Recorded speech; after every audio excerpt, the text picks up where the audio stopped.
In this lesson, we are going to be looking at a number of different ways to integrate technical indicators and the process of technical analysis with profile concepts.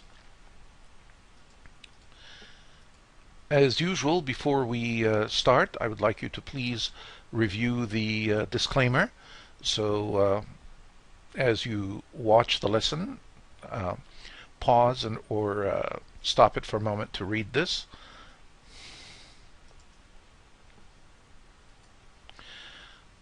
All right. We will go ahead and get started with the content of the lesson. And as I just mentioned a moment ago, our focus will be on looking at a variety of different ways to begin to integrate some of the profile concepts that we have been discussing with technical analysis. First of all, let me highlight and focus on the fact that the profile simply does not do away with technical analysis. Many traders that are not familiar with the profile think that the profile is a tool that eliminates the need for technical analysis, or that once you understand and use the profile, you will no longer need any of the technical analysis tools. That simply just is not true. The profile adds to technical analysis. It brings a new level of accuracy and a lot of very important market activity data and information about things that are going on to the market that become incredibly helpful when we integrate, and as you will see, when we use those in tandem with or in conjunction with technical analysis. So by no means are they mutually exclusive, or the intent is to use just one or the other. It is a tremendous advantage to be able to have knowledge in both areas, and to combine that knowledge, that certainly gives one an edge over someone that does not have the combination. All right. We've been looking at a number of profile charts, and now I'm bringing us back to the famous candlestick charts. And in this case, I have a 30-minute candlestick chart for the euro-dollar pair. And the next thing we're going to do is we're going to put an indicator on our candlestick chart. And this indicator is really a profile indicator. And it is just a simple matter of putting that profile indicator on the chart. And the indicator automatically will identify for us a lot of very valuable information about what is going on in the market, and it shows us a lot of things that, once again, the candles alone do not show us and do not tell us. Before we begin looking at what the profile in tandem with the candlesticks tells us, let me just highlight the fact that I am using a daily volume profile. And again, I really want to emphasize the word volume profile, because there's a big difference between just an activity profile and a volume profile. Especially since we are talking about Forex, we do have volume data, general data, and it does give us the type of parameters that we want to look at from the profile. If you notice, each of the profiles, I have two daily profiles here. The first one is this one right here, and this is the second one. And each of them have a shaded profile. Now, there are many different ways to display this profile using the indicator, and depending on what I'm doing and depending on the nature of the items on the chart, I may change the look of that profile. Sometimes I really don't want to see all that color. I just want to see hollow blocks. In this case, I wanted to highlight using a volume shading profile, because this helps us to see the volume nodes and where the intense volume actually exists on various price levels. Now, I'll just do a quick review with you. The red color is the most intense volume, followed by orange, followed by yellow, followed by green, followed by blue, followed by dark blue. So the dark blue areas that you see down here, and let's see, in this zone here, and again, once again up here, really are areas of low volume. The red nodes that you see here and here and here, these are high volume. So we reduce volume as the colors move towards the lower of this column. Red being the most intense, followed by orange, followed by yellow, green, blue, and dark blue. So this allows me right away, if I were to look at this profile, I know that I had more intense volume activity in this area than I did in this lower cluster down here. And similarly here, this area did not have a lot of volume, but I began to see intense volume here and also intense volume up here in this area. So this is how the colors begin to help me on my profile indicator. Now let's take a look at some of the other nice things that this indicator automatically does for us on the chart. Right away it identifies for us our value area high. It also gives us our value area low, and notice this is the level right here pointing right to it, and there's the value area low, and of course it gives us the point of control, and this is the VPOC, or the volume point of control, so it's based on volume. Now notice in this case I really don't have the activity volume profile, and I'm not looking for that. Certainly you can superimpose another indicator on top of that and you can show both, but in our case on our chart, I like to keep the charts as uncluttered as possible, as clean as possible, and I don't really see much utility for it on this chart. The kinds of things that we're going to be looking for, we will enhance using some of the technical indicators that we'll introduce, so we're not going to need two superimposed profiles on top of one another. But notice how nicely this helps us to see what's going on once we put the profile indicator on. See the value area high, price attempts to go through it, fails, comes back, drops, finds support at the value area low, bounces back up but never quite makes it to the volume point of control, drops lower and then picks up, comes right back up, back into value, drops back down again, creating a lower low. And by the way, these dotted blue lines always show us the outside range of the profile, the range high and the range low. So this would be the range low, and there's my range high, and these dotted lines outline for me the full range of the day session or whatever profile session I may have on the chart. Another element to note is this magenta color here, and naturally you can change those colors on the indicator should you wish to do so, but whenever I have a naked volume point of control, meaning one that has not been tested, prices have visited it in this area and it hasn't come back to visit it again, it's dashed and in the color magenta. And once again, the dotted line here is the high range for this session, and there is the low range, and you can easily see the value area low, value area high. Now notice for this session it is this line, whereas this line right here, the lower line, is a value area low from the prior session. Whenever you begin to see an accumulation of lines together like this from different profiles, pay special attention to them. These become important price levels in the market. And if you notice, price dropped right through it, came right back to them, and it formed a level of resistance, and prices dropped down once they hit that particular level. All right.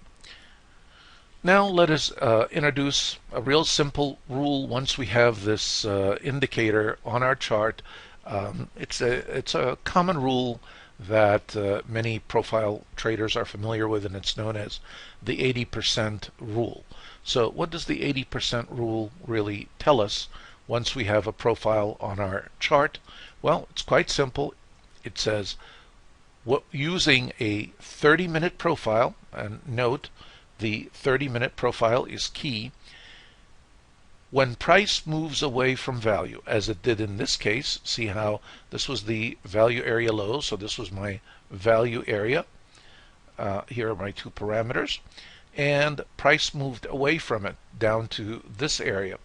Now, price moves away from value, so it's the first criteria. We need to be on a 30-minute profile. Second criteria, price moved away from value. Okay, what then? What is the next thing that we should be looking for? Price then returns to close for 2 consecutive periods in value. Now notice in this case, price came back, first close, here's my first close right here on this candlestick, and then here is my second close. So we had 2 closes back in value after price had deviated away from value. Okay, so what? Now we have 2 closes up there. Well, the 80% rule now comes into play. And what does it tell us? It tells us that there's going to be an 80% chance that price will test other value extreme. Meaning if we had broken the value area low, we're going to go back for a retest of the value area high, and in this case it did happen as the 80% rule would have predicted for us. Now remember, it is an 80% rule, not a 100% rule. And notice here also, because many market participants know about this 80% rule and can easily spot it, notice what happens. The market dips back lower and then shoots right back up again to really fulfill the 80% rule. This was a shake them move, if you will, and all of the individuals that went long at this point somewhere and left their stop here, they had their stops killed, and yet they were right. They were following the 80% rule, and the 80% rule did hold. Sometimes that does happen. So if you were in fact in the trade, you probably should have waited at least until we took out the high of this candle, which had the second close, before you took a long entry. And if you were safe and waited, you would have not been hurt by this move back lower. Now, when we had this move back lower and we come back up and we close again here, this would have been an easy time to enter, knowing that we are going to eventually make it all the way to the top. Once you see this, this is a nice pattern to trade upwards. And notice the opportunities tend to present themselves when price deviates away from value, as we mentioned in some of our previous lessons. So that is the 80% rule. It's important to know it. It's a basic rule. Now let's go back to the beginning of our focus, which is integrating technical analysis and profile concepts. Well, one of the key things in technical analysis is candlestick patterns. There's a whole art and science, and I don't want you to ignore or take for granted all the things that you've learned about candlesticks. They can be very powerful analytical tools, and they are in fact helpful. Now take a look at how the profile enhances the information that we garner or that we gather and get from candlesticks. Notice we have a very interesting pattern here. Take a look at these 4 candles together, and let me hone in to focus on them a little bit and enlarge them so we can see them a little bit better together and see what's happening.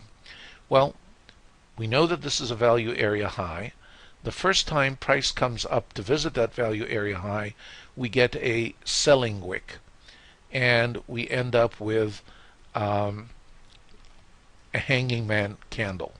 Well, do we immediately take a short at that point? No. Let's wait and see what happens. The next thing that happens is we get a spinning top, a small little, almost like a doji, if you will. And then we get another hangman, very strong wick from the same point.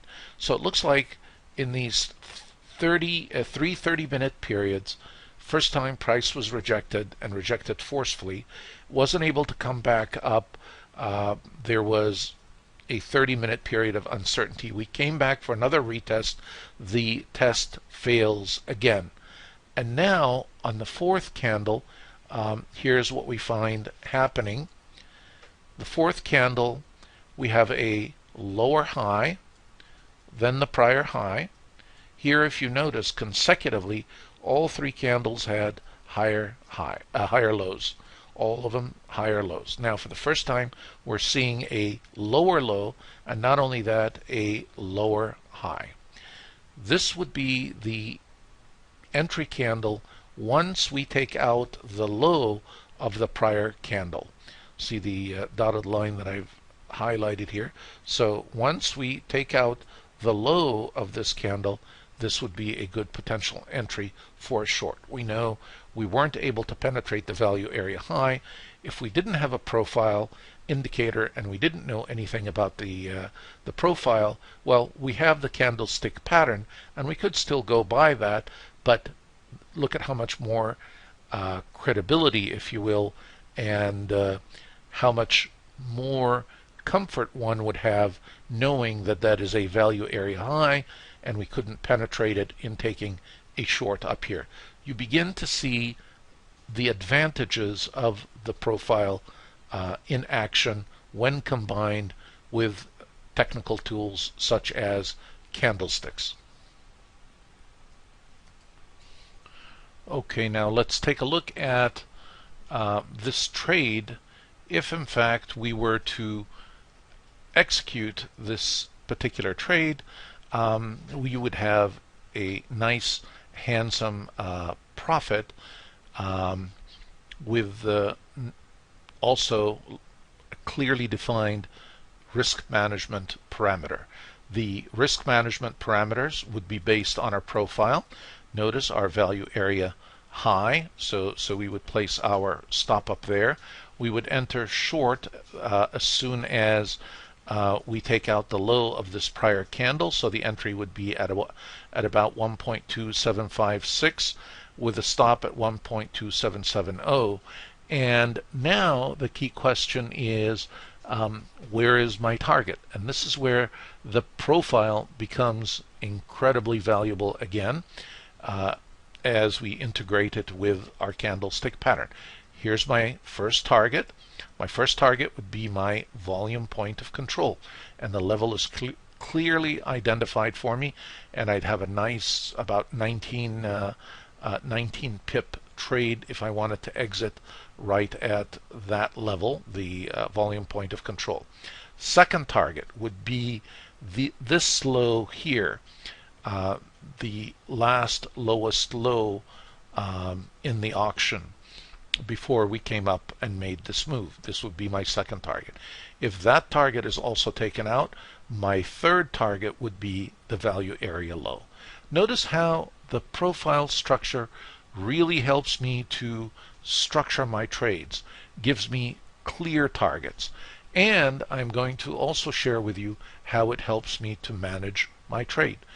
If in fact I entered here, as we had talked about, with my short. As the price begins to move lower, I may also want to move my stop once this candle closes to the low, or in this case, the high of this particular candle, since we're in a short. Similarly, as this candle closes, I place my stop at the high of the range for that particular candle. So I could have a rolling stop. And that way I reduce my risk. So now I know if my stop's here, if I wanted to let the trade run, at worst, I'm always going to have something in that trade. And rather than leaving my stop way up here, I begin to gradually move it as the market continues to move. And that technique helps us to capture a longer move in the market. Now, I could also take out a little bit of my position if I had several lots or more, trading more than one lot. Take some out, take some profit out, and leave some to run and bring the stop for it. There are a number of different strategies, and we will talk a little bit more about strategy in our next lesson. All right. Now we're going to look at integrating some technical analysis using a very common and very popular indicator, a technical indicator, if you will. Hopefully you are familiar with the stochastic. It is probably one of the most frequently used oscillators by technical analysts. And so what we're going to look at is a stochastic divergence. Before I talk about the stochastic divergence, let me just take a moment to talk a little bit about the stochastic itself, just in case someone is not familiar with what a stochastic is and how the stochastic generally works. So let's turn our focus to the actual indicator below here. And if you notice, it is, as we mentioned, an oscillator. And what is an oscillator? Well, the idea behind an oscillator is it shows us the oscillations of movement in the market, the cycle, if you will, from top to bottom. So if prices are dropping, then it will show us that cycle, and then as prices begin to pick up, then it will show us that cycle as well. Now, most stochastics on many of the platforms in the market are bound stochastics. Bound stochastics means that they cannot exceed the number 100, so their range is from 0 to 100. This particular stochastic indicator that I'm showing happens to be in market delta, and it gives us the flexibility of being an unbound stochastic. As with all things, there are advantages and disadvantages to an unbound stochastic. I like to use it because it tends to cut down on the number of erroneous readings that you get from it. But nevertheless, you still get some erroneous readings. Now notice, there are some cycles, they seem like very broad, very big cycles, and yet when you look at the price action was very limited, nowhere near the span of the cycle shown on the stochastic. And that's one of the weaknesses with the stochastic. It doesn't always reflect accurately the oscillation of price with the oscillations within the indicator. And I'll show you another example of that weakness in just one moment, but let me at least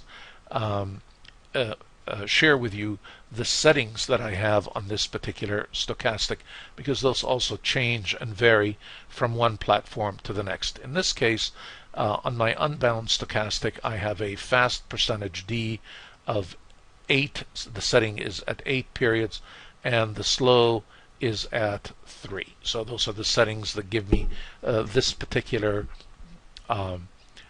action on the stochastic. Now, Let's talk about the 80 and the 20 on the stochastic. The idea is when the oscillator dips below 20, that means the more it dips and the lower it dips, that means that we should be we're in very negative territory, and we should be looking at a point when prices should start to move back up. And then when we are above 80, that is a zone that's quite bullish, and we should be looking for the other oscillation down. But keep in mind that at times the stochastic will do what you see here, and really what it does here is it stays in the negative territory and flattens for a while, and that often causes individuals to make the mistake of thinking prices are ready to move higher when they're really not, and they're stagnating or they continue to move lower. Notice here in this case where prices are, that the stochastic is really somewhat flat and still in negative territory, and the prices continue to drop lower, but we're not seeing an oscillation to the bottom side. On the contrary, the stochastic is misleading us. Now eventually we end up with a little move to the upside, but in this case it was very choppy, and it didn't accurately reflect the movement lower that we see in the price action. So I wanted to highlight the weaknesses of the stochastics so that you can appreciate its strength when we demonstrate it next. First of all, we have to have some support from the chart. So we need to be looking at an area where we think there is potential for a trade. So we've approached the value area high. Our candlestick pattern that we described earlier is starting to manifest itself, and then do we get support from the stochastic as well? We begin to have what is often called a confluence of evidence that this is a good entry. So we have divergence, and we also have a crossing of the slow stochastic and the fast stochastic based on the settings I shared with you earlier, from above the 80 or right around at about the 80, indicating prices are ready to drop in this area, in addition to the candlestick pattern, in addition to the fact that we are at the value area high of the profile, the volume value area high.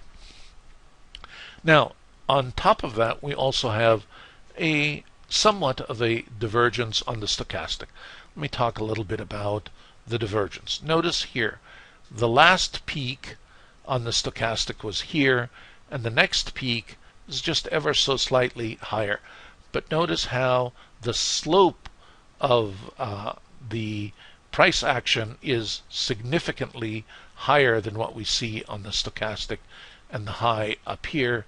This did not move quite to the same extent. Sometimes it will even move either at the same plateau or lower, and that's what we mean by divergence. We don't get the same level or the same extent of movement on the indicator that we see on the price action, and that affirms for us a potential pending change.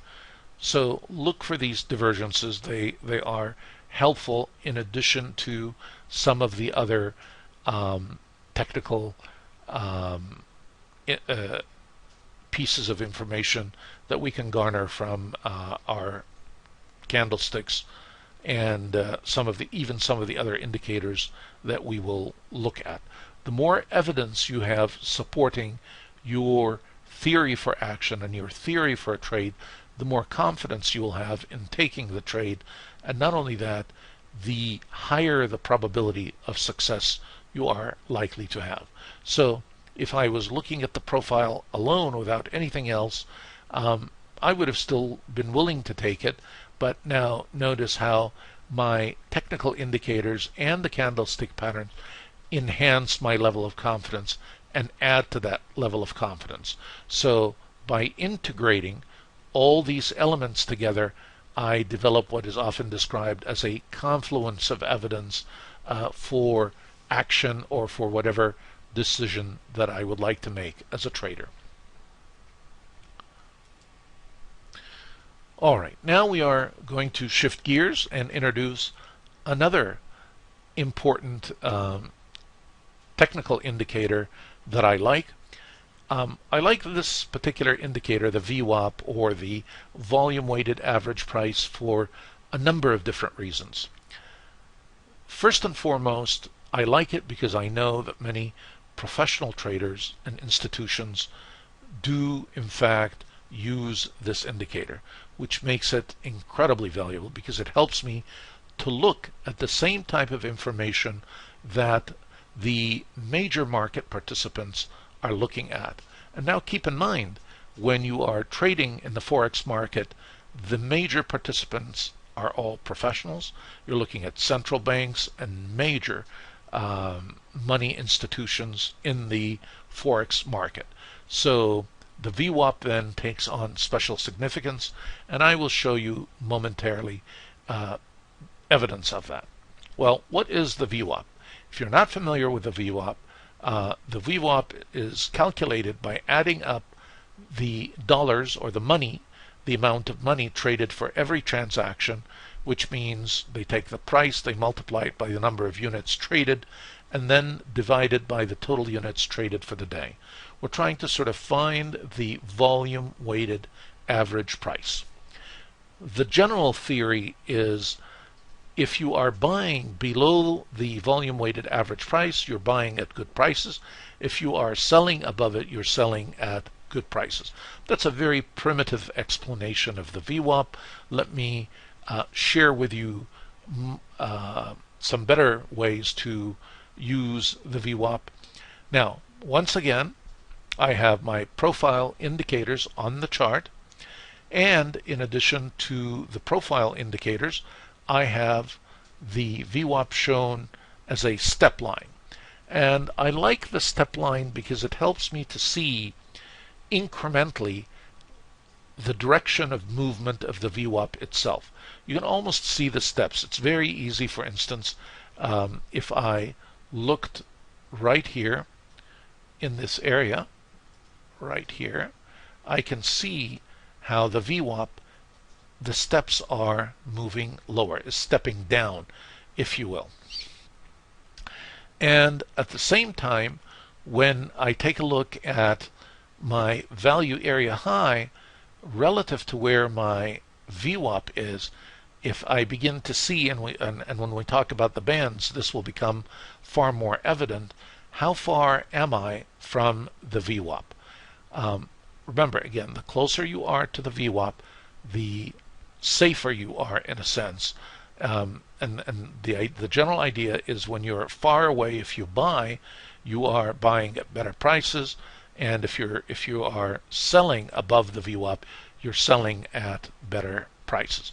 But notice also how the VWAP, as it changes direction and steps down or steps up, gives us a good overall indication about potential direction in the market.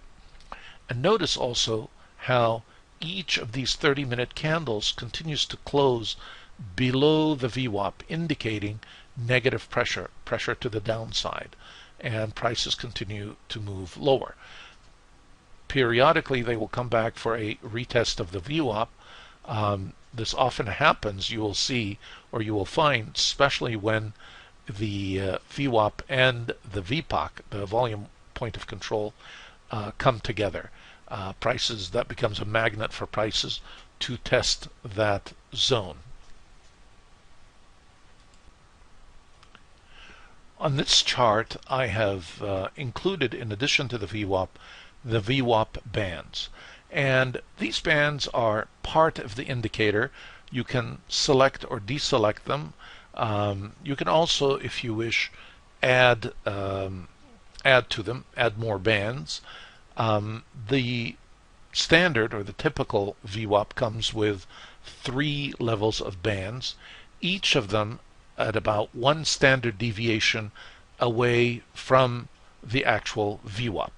So you have one level that will be at 1 standard deviation above the VWAP, as we see here, and then you have another level that will be 1 standard deviation below the VWAP. And the calculations are made automatically by the indicator, and it will show it right away on the chart. Now, these bands are very, very helpful because they help us with two key things in monitoring price action.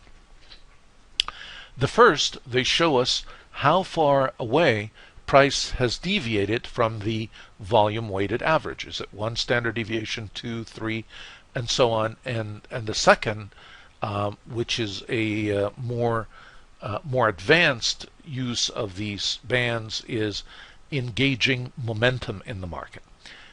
And I will talk about both of them. First of all, let's talk about how far price deviates from the VWAP.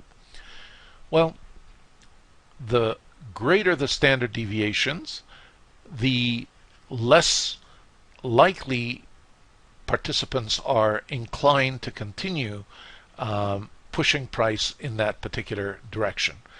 And let me explain what we mean by that, but let's first take a look and identify our other levels for the bands.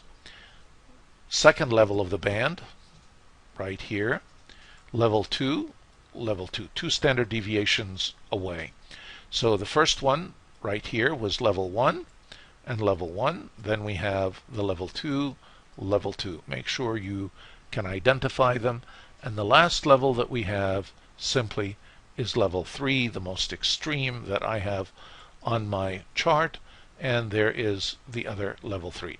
That is 3 standard deviations above the VWAP, 3 standard deviations below the VWAP.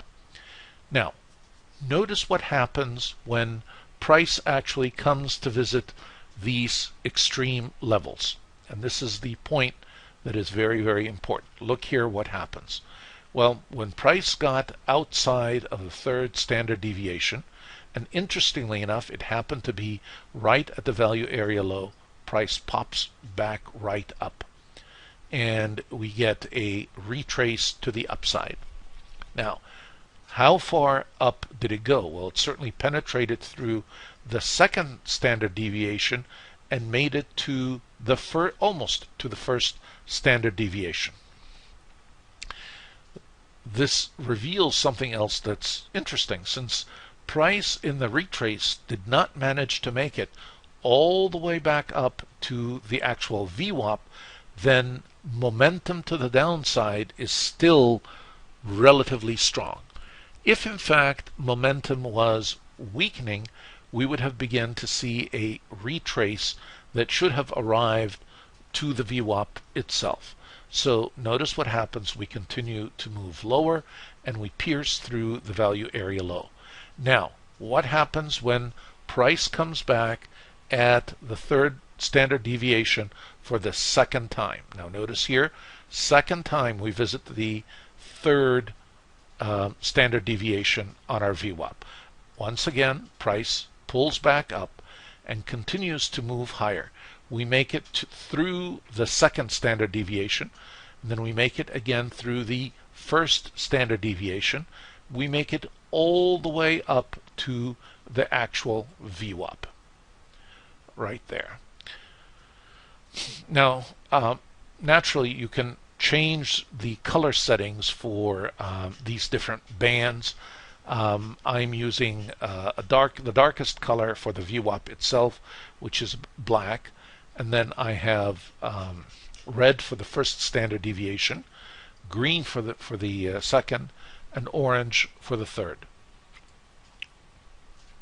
Now, notice how on this 2nd retrace up, we do make it all the way up to the volume weighted average level itself.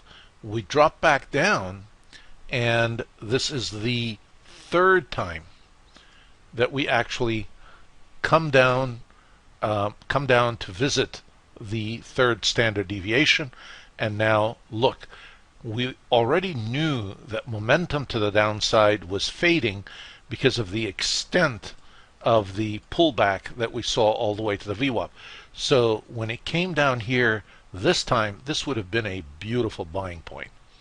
I would have definitely been a buyer. Using this indicator and understanding that momentum was to the downside was really weakening, and this is our third time to visit the third deviation band. Not only that, notice what is happening with the bands. Notice how the stepping has to some extent flattened, and not only that, they even started to head higher. So this is how you capture some magnificent trades and pick up very good price points. Really pick it at the prime point. Individuals that are not familiar with the VWAP and of course the profile miss out on many of these nice opportunities. So now we pop right back up in that 30-minute period to the VWAP, and we close above it, and we continue to move higher. And notice we make it all the way up to the second standard deviation above the VWAP.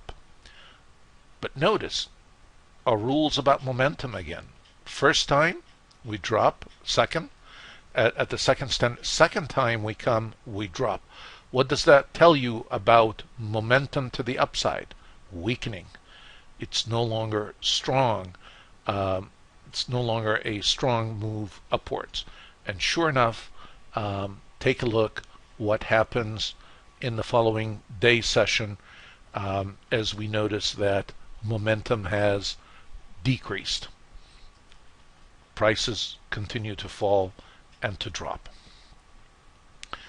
And we don't even come back up for another test of the value area high. We continue and we break lower right through the value area low. And notice how my VWAP continues to slope down and step down gradually. It continues to move lower and lower until take a look at this retrace at this point here when we visit for the first time when we visit here below the third standard deviation. We move back up, but notice we come back to close, but we don't close below it. And then we come back down, very weak again, continues lower, momentum is strong to the downside. Now, here we begin to see a change. Price lifts up through the second, through the first, all the way up to the VWAP itself. Now notice, on the second iteration it comes down and only makes it to the second standard deviation. Comes all the way back up, hits the VWAP itself, closes above it, and continues for a retest, and here's where the profile comes in handy. A retest of the value area low of the prior session and the value area high of the current session. In addition to that, we have the first standard deviation of the VWAP. Remember what I mentioned a short while ago about confluence of evidence, confluence of indicators together. All these form a level of resistance and show me that we could not sustain the momentum to the upside. We continue to have lower lows, and when price takes out the low of this period and closes below my volume point of control, I am comfortable taking a short anywhere here. And notice it continues to drop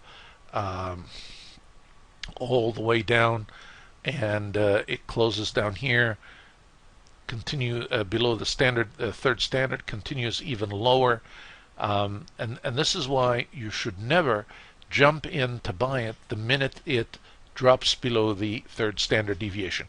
You should wait until you begin to see a green candle moving and closing higher for a retrace. This is the famous falling knife. You want to be on the right side of it. You don't want to be ever trying to play against it. So when you have these big huge drops, be careful. Don't get hasty simply because it is below the third standard deviation. You want to act and just pick up price to buy. Wait until you have a clear indication that at least you're going to get a retrace, and that really begins down here. We begin to see this green candle take shape, and then here prices are picked up above the third standard deviation, and sure enough we get a retrace. Now the retrace seems to have found the first standard deviation of the VWAP as a support level. Notice how it's resting on it. This isn't haphazard or a coincidence. This is because the major players in the market do use the VWAP. These parameters are important. And sure enough, once again here, we were below the third standard deviation and also below the value area low of the session. This was a good buying opportunity. Here, once again, this was another good buying opportunity, even though it was above the third standard deviation. And sure enough, they picked it up, took prices a little bit higher. And notice what is also happening here, which I pointed out on the earlier profile, the flattening of these lines, the VWAP itself and the standard deviation lines. So at least the directional momentum has been stymied or has been stopped for a period. It may continue again, but we will need to wait and see. The VWAP is a very powerful indicator, and I encourage you to take a close look at it and integrate it into your trading. Now, another useful technical indicator that is very easy for us to integrate with our profile is the directional index. And I have the directional index here below the chart. Naturally, as with all indicators, the settings and the look of the indicator will vary from one platform to the other. This one is based on an 8-period setting, and it's just the standard directional index indicator in the Market Delta platform. Now, the directional index indicator is really a complex indicator in terms of the calculation, and I'm not going to get into it. I really want to briefly describe for you what it is and how it works and how we can use it, rather than to get into a lengthy calculation or formula. And most platforms will do that automatically for you anyway. The directional indicator has really two components to it. There is a positive directional indicator and a negative directional indicator. The positive DI measures the strength of the upward trend, or the momentum of the upward trend, while the negative DI, the negative directional indicator, measures the strength of the bearish or downward trend. So they're really opposites of one another. Now, as a basic, simple rule, in this case, I have the positive directional index in the color green and the negative in the color red to highlight a bullish trend and a bearish trend, if you will. General basic rule: whichever one is on top is the dominant one. So in this case here, because red is above the green, then stands to reason we are in a negative or a bearish trend. And sure enough, if you look at prices, they are dropping. Once again, we use the indicator in tandem with opportunities that the profile helps to identify for us. So we get our first cue from the profile, and then based on that, we begin to take a look at our technical indicators, one or more of them, and you can pick whichever one you like, and then use them to help us make our decision. So there are two areas that I want to direct our attention to on this chart to demonstrate the ease of use and how the directional index can be helpful for us. The first, we've looked at this example with a number of different indicators, and we'll look at it again. We've got the candlesticks in our favor. We've got the profile value area high. Now take a look at what is happening with the negative or the minus directional indicator, the red line here. It is creating a V shape. It was first dropping, now it is starting to rise. That is telling me that a bearish trend is about to get started in tandem with my candlestick pattern. Not only that, what is happening to my positive DI? Well, it dipped and it took another dip, and it is starting to drop as well. Beautiful setup, confirmation of what I'm seeing up here, and sure enough, the negative directional indicator shoots up higher as prices precipitously continue to drop. Well, we get to an area of hesitation here, and it looks like consolidation, and possibly we may be heading back up. But take a look. Even though the negative directional indicator is sloping lower and dropping, the positive one is nowhere to be found. It's sloping lower also and dropping. So there's nothing here to tell me that prices are going to start rising. Prices will continue lower, and sure they do. So simple use of this directional index helps me to stay on the right side of the market and not to make the mistake that I may have a retrace or a reversal at a point when I don't have it. The best points to try to identify are points where you have two opposing V's. Like, for instance, in this area here, we could see it. The negative was starting to rise higher, and the top green was dropping lower, but notice, prices continued higher because who's still on top? The green is still on top. So this keeps me on the right side of the market.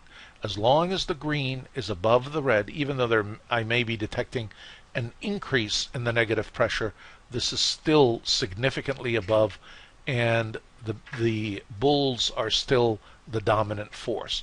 When you begin to see the indicator intertwine as we do in this area like this, this is usually typically an area of congestion, and you can see it in the price action as well.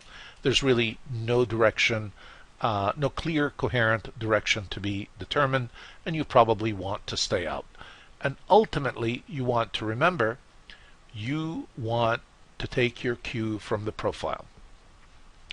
So here, once again, if I were to ask you, is this a good point for a short or a long? We're coming up on the value area low in the profile. It should be evident from the directional indicator that you should continue with a short, because the negative directional indicator is still significantly higher, and this one is still pointing lower. A short would definitely be in order. I hope these examples have given you a coherent picture of a number of different ways to use technical analysis, technical indicators with the profile. The more versed you are in technical analysis, the more examples you are going to be able to integrate and bring together with the profile. With that, we will conclude our lesson, and I will see you in the next one.